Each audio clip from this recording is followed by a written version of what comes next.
इस question of complex analysis GATE 2020। क्या question है, मैं डायरेक्ट स्टेटमेंट पे आता हूँ भाई, जो मेन स्टेटमेंट उस पे आता हूँ। Suppose F and G are analytic function. दो फंक्शन है आपके पास, एक फंक्शन एफ है, एक फंक्शन जी है, दोनों एनालिटिक है।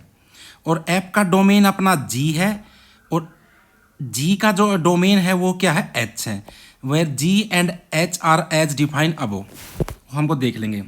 और जो मेन क्वेश्चन वो क्या है, स्टेटमेंट 1 एंड स्टेटमेंट 2 दे दिया।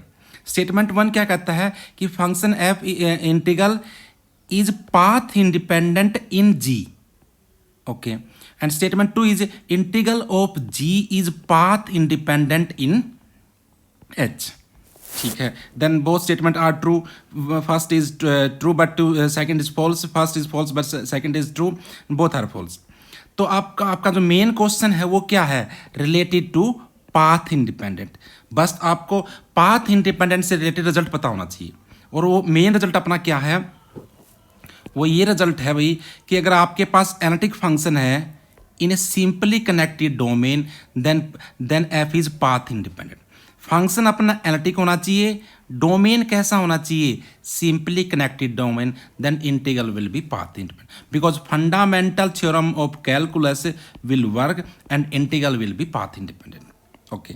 तो अब अपने स्टेटमेंट फर्स्ट और सेकंड कब ट्रू होगी, क्योंकि आपका जो फंक्शन आपने वे तो अपने एनालिटिक गिवन है ही, बट डोमेन जिसका भी पाथ सिंपली कनेक्टेड हो गया, अगर जी अगर अपना सिंपली कनेक्टेड हो गया तो स्टेटमेंट विल बी ट्रू। अगर एच अगर अपना सिंपली कनेक्टेड हो गया तो second statement will be true. अब ये देख लेते हैं जी क्या डोमेन है, एच क्या डोमेन है, ये डिफाइन कर रखी है। तो जी देखना, जी क्या सी में से क्या रिमूव कर दिया, those complex number whose imaginary part is zero but real part is less than equal to zero, that is negative real axis. जैसे हम डोमेन बनाते हैं जी, वो क्या है, सी में से क्या रिमूव कर रखा है, C minus Z such that X is equal less than equal to zero but Y is equal to zero. तो ये वाला पोर्शन रिमूव कर दिया ना, आपका जो नेगेटिव रियल एक्सिस है वो वाला रिमूव कर दिया। रिमूव करने के बाद जो पोर्शन बच गया अपना, वो क्या बन गया, वो अपना जी बन गया, ठीक है। अब आप आराम से चेक कर सकते हो जो जी बन गया ये क्या ये सिंपली कनेक्टेड है कि नहीं है। सिंपली कनेक्टेड कैसे चेक करते हैं, उसमें कोई भी क्लोज करो ले लो, क्या उसके अंदर का पोर्शन इसी के अंदर है, हाँ इसी के अंदर, कहीं पर भी ले लो इसके अंदर कोई भी क्लोज करो, ठीक है ना। तो उसके अंदर का पोर्शन इसी के अंदर है, तो इसका मतलब जी क्या अपना, जी अपना क्या है, सिंपली कनेक्टेड है, ठीक है।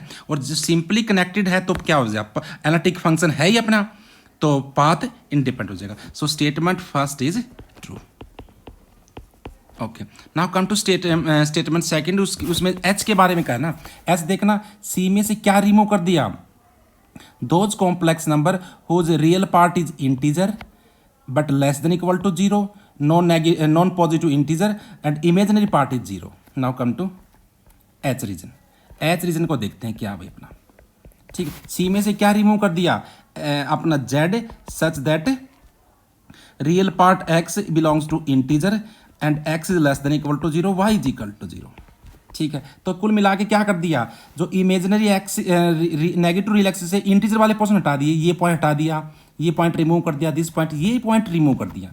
अब जो रिमेनिंग पोर्शन बचेगा वो क्या बन जाएगा, अपना एच बनेगा, ठीक है। एच में ये वाले पोर्शन भी आएंगे, दिस वाला, दिस वन, ठीक है। अब आप इजीली चेक कर सकते हो क्या एच सिंपली कनेक्टेड है कि नहीं है।